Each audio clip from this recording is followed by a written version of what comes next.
What's going on, guys? Welcome back to another video on Kenna Bridge of Spirits. Game Informer just released an article with 20 questions and answers about the upcoming game. So if you do like this video, go ahead and subscribe to the channel. They're also going to be releasing a 14-page cover story, which will be going a lot more in-depth into the game. That should be coming out in the next couple of days, and I will be covering that on this channel as well. So if you want to stay up to date with anything Kenna related, go ahead, hit the subscribe button. Would really appreciate it. But let's get into the 20 questions. I'm going to swap over to some Kenna footage now, so you don't have to see my ugly face. But let's get into the questions and the answers. Now, for anyone who was wondering, I have left the link to the 20 question article from Game Informer in the description below if you were wanting to check it out yourself. But let's get into the questions and the answers. So first question, who is Kenna? She is the hero of the game, and more specifically, she's the spirit guide. She's a person with a special gift who can help guide restless spirits to a peaceful end. And you see this a lot in the actual game trailer itself, where she essentially releases the spirits and restores the corruption of the land. In the Kenna lore, people who have suffered great trauma or have unresolved business can linger between the physical and spirit world, causing trouble for ordinary living people. Kenna's job is to understand what's keeping them from moving on and helping them reconcile past events.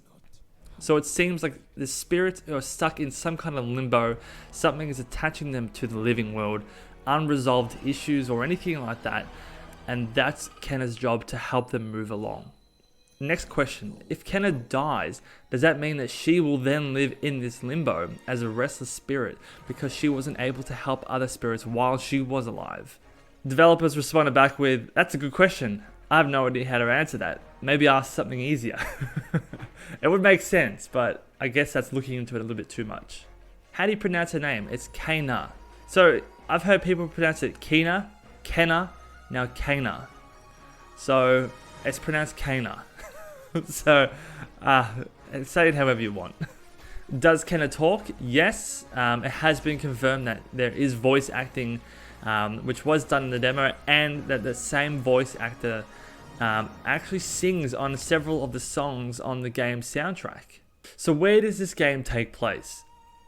And it's been confirmed that this game is set in a fictional place with a homage to a variety of different Eastern locations. So you get influences and nods to Japan and Bali through the architecture.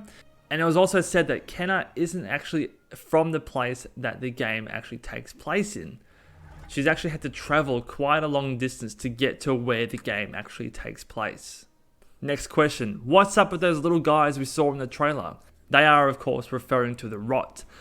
Now, it's said that they are an important part of the game, both in terms of gameplay and story. So as Kenna travels around the world, she can find them hidden in the world, and they will join her on her journey. We discussed this in the previous video. Now, the name apparently isn't a coincidence. Rot. They are responsible for decomposing things, and the fact that they have been scattered is one of the reasons why the region has become tainted with corruption. So we also see in the trailer as well that they swirl around the flower that's causing this corruption in the land, and they basically decompose that and restore the land back to what it was. Next question, what can they do? So outside of combat, Kenna can direct them to move things around to help her. If you can't cross a big gap, they can pull a broken bridge back into shape temporarily. So they're going to help you in traversal as well. We haven't seen this yet. If you can't climb up that ledge, they can maneuver a block into position to give her a boost. In combat, Kenna can tap into the Rot to distance enemies or infuse her attacks with special powers. The Rot are timid by nature, however, the player will have to build their courage by damaging enemies before they'll enter the fight. So the Rot looks like they're going to be able to assess enemies and say, look, they're too much of a big boy for me, I'm not going to even try that. You can go ahead, damage them before we jump in. Can the Rot enter the fight, and can they die? So apparently the Rot aren't a consumable resource. Once you find a Rot, they're a part of your team forever. You don't have to worry about digging tiny little graves or anything morbid like that. Now, there is a difference of how many Rot will be able to be on your screen depending on what platform you play this on, but we'll get into that in a question that's down further in the article. So, the next question is, what can Kenna do? She can do a lot of things besides using a staff for basic light, heavy, and charged attacks. She can also upgrade that bends the staff and turns it into a bow. So it looks like the staff is going to be getting a lot of upgrades in the game as well. On defense, she can use a pulse ability to create a bubble-like shield around her. We saw this in the trailer as well. And it also has its own health meter, which gets depleted by enemy attacks. If she times its activation correctly, she'll stagger the enemy and make them more susceptible to attack. Now, I also mentioned this in the previous video as well, that she was able to block an attack with perfect timing, it staggered the enemy and left them open for more attacks. Next question, is this like a 3D Zelda? We also addressed this in the last video as well. There are influences from Zelda, and obviously as we said in the last video, they did do a Majora's Mask fan film, so they obviously are taking some inspiration from the Zelda franchise. Is there any kind of character customization? In this interview, they didn't see Kenna put on any kind of different clothing or cosmetic upgrades during the demo. However, you can go ahead and give Rot different hats.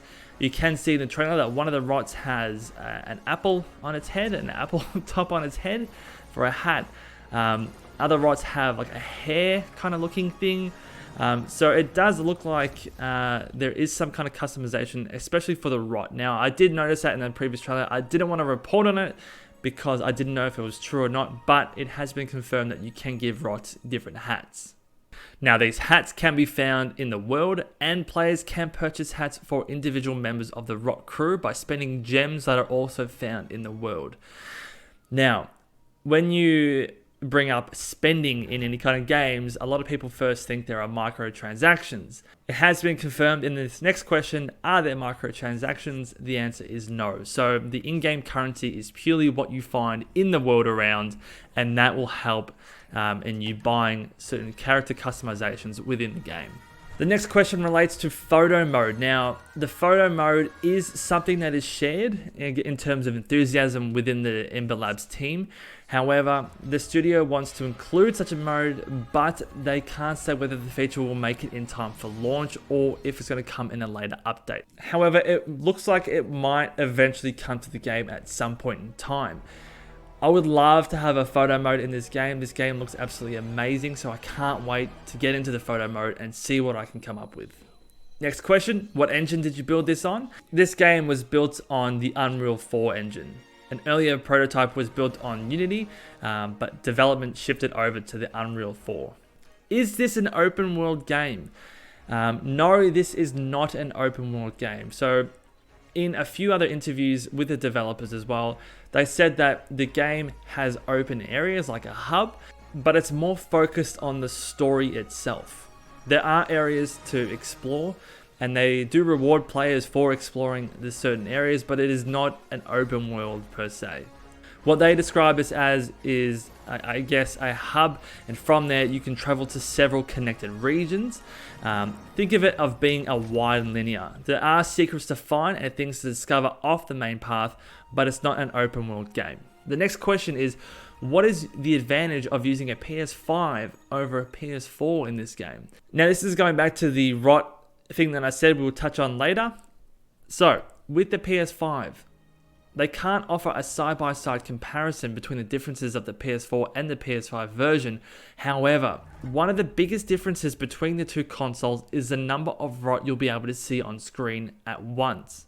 On the PS5, you'll see every single Rot visible simultaneously. On the PS4, you'll still be able to collect all of the 100 in the world. However, there won't be 100 appearing at the same time. Now, as we can see in the trailer, you can see that as you're traversing and going over this cliff face, the Rot actually go ahead and teleport to where you are in this little flash. So I'm assuming the PS4 version is going to be something like this, where only a select few will actually transport and teleport around you. Whereas on the PS5, every single one that you collect, even up to the 100, will be visible around you at some point. Other benefits is that the forest and the overall foliage is denser on the PS5, and you can come to expect this with a more powerful console. It's just going to look better on the PlayStation 5. That's just a given with the upgraded technology. So how long is the game? They do say that it's hard to put an exact hour or minute or number on how long it takes to complete the game because of all the side activities. However, the developers said that they wanted to make something that players could comfortably finish over a weekend. So I'm thinking weekend, that might be 15 hours, 15 to 20 hours if you're going through the main story.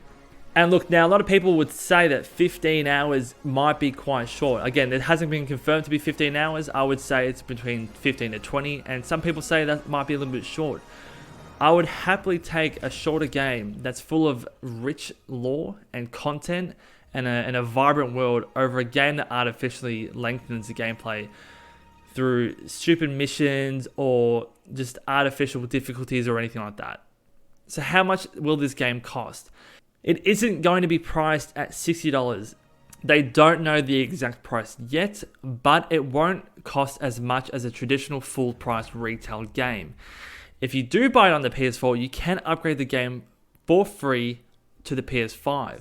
With them saying that they want to be able to finish it comfortably over a weekend and that it's not going to be the cost of a full price game, I'm assuming that it can only be about 15 hours. I don't think it's going to be a very, very long game, guys.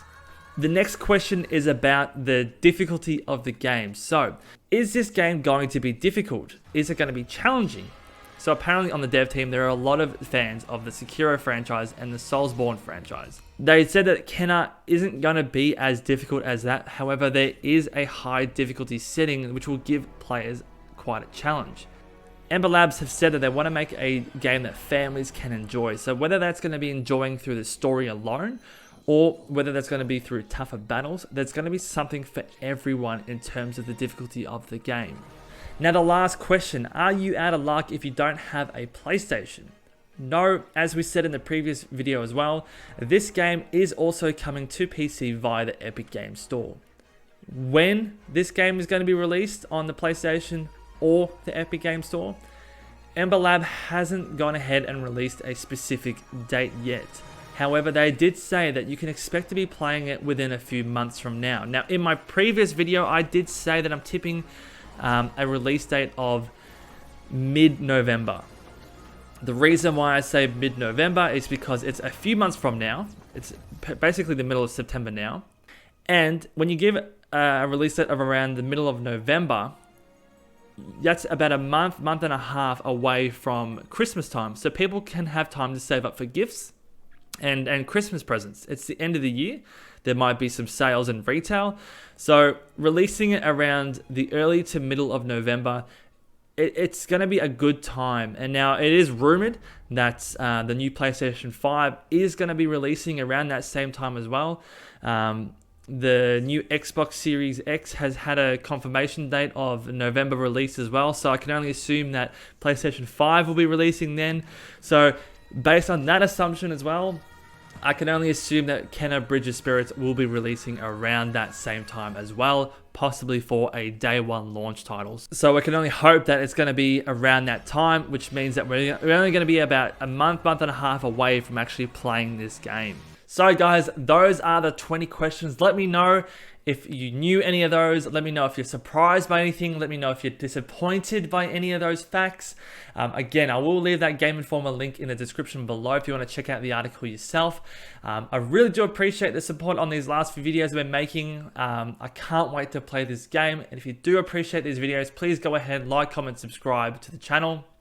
I very much appreciate the support. And I will be keeping you up to date with this Kenna news. So if you do want more Kenna news, go ahead and subscribe to the channel. Game Informer will be releasing a 14-page cover story in the next day or so. So I will be breaking that down for you guys as well. Thank you again, guys. Stay safe, take care, and I'll see you in the next video. All right, bye.